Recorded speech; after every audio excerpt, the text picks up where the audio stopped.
검찰이 사법농단 의혹의 윗선으로 꼽히는 고영한 전 대법관에게 오는 23일, 그러니까 금요일에 피의자 신분으로 출석하라고 통보했습니다. 박병대 전 법원 행정처장에 이어 두 번째로 검찰 포토라인에 서게 될 것으로 보입니다. 네, 취재기자 연결하겠습니다. 양희력 기자. 예, 서울중앙지방검찰청입니다. 네, 검찰의 사법농단 수사에 속도가 붙는 것 같습니다. 고영한 전 대법관이 이번 주에 소환된다고요? 그렇습니다. 검찰이 사법농단 의혹의 윗선으로 꼽히는 고영한 전 대법관에게 소환을 통보했습니다. 출석 시각은 오는 금요일인 23일 오전 9시 반입니다. 피의자 신분입니다. 서울중앙지방검찰청은 고 전 대법관에게 검찰에 나와 조사받으라고 통보했다고 밝혔습니다. 검찰은 고 전 대법관이 양승태 전 대법원장 시절 법원행정처장으로 일하면서 사법농단 의혹의 윗선 역할을 한 것으로 보고 있습니다. 고 전 대법관은 부산 건설업자 비리 관련 소송과 전교조 법외노조 소송 등 재판 개입을 비롯해 헌법재판소 기밀정보 유출에 관여한 혐의를 받고 있습니다. 검찰은 앞서 구속된 임종원 전 법원행정처 차장의 공소장에 고 전 대법관을 공범으로 적시했습니다. 검찰은 고영한 전 대법관을 상대로 양승태 당시 대법원장에게 어디까지 보고했고 어떤 지시를 받았는지 등을 조사할 예정입니다. 전직 대법관 공개 소환은 박병대 전 대법관에 이어 두 번째입니다. 네, 박병대 전 대법관이 어젯밤 늦게 조사를 마쳤는데 오전에 또다시 출석했군요.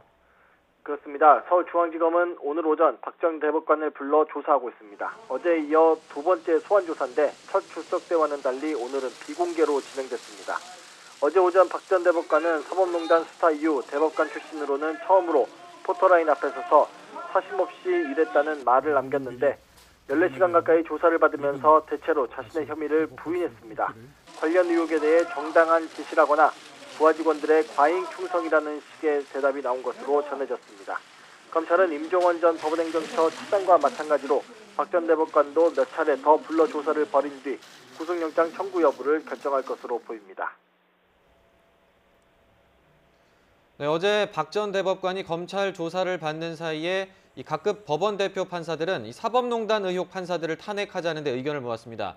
이 법관 스스로 동료 법관에게 칼을 빼든 모양새라서 이 사상 초유일인데 이 내용은 어떻게 진행되고 있습니까? 예, 어제 전국 법관대표 회의에서 사법농단 연루 법관들에 대해 어떻게 대응할지를 놓고 결의안이 채택됐습니다. 재판을 놓고 정부와 모종의 거래를 하거나 일선 재판부에 영향을 줬다면 중대한 헌법 위반에 해당한다며 탄핵 소추까지 검토돼야 한다고 의견을 모았습니다. 법관회의 관계자의 브리핑 내용 먼저 들어보시겠습니다. 재판 독립 침해 등 행위에 대한 우리의 의견, 징계 절차 외에 탄핵 소추 절차까지 함께 검토되어야 할 중대한 헌법 위반 행위라는 데 인식을 같이 한다. 예, 법관 탄핵 소추 관련해 대표 판사들의 의견을 국회에 전달하거나 촉구할지도 관심이었는데요. 삼권분리 원칙에 어긋날 수 있다는 의견이 많아서 채택되지는 못했습니다. 법관회의는 논의된 내용을 정리해서 오늘 오후 김명수 대법원장에게 전자문서 형태로 전달했습니다. 결국 사법부 수장인 김 대법원장이 어떤 후속 조치를 할지가 관심입니다. 법관회의가 탄핵을 촉구한 것이 법적인 효력은 없습니다. 하지만 법관들이 동료 판사에 대한 헌법적 판단을 요구하는 의견을 낸 것이 사상 초유의 일이어서 파장이 큽니다. 결의안이 채택되긴 했지만 법원이 정치에 휘말릴 수 있다는 반대 의견도 만만치 않기 때문에 법원 내부 갈등을 어떻게 풀어내느냐도 사법부 신뢰회복을 위한 숙제로 남아 있습니다. 지금까지 서울중앙지검에서 YTN 양희력입니다.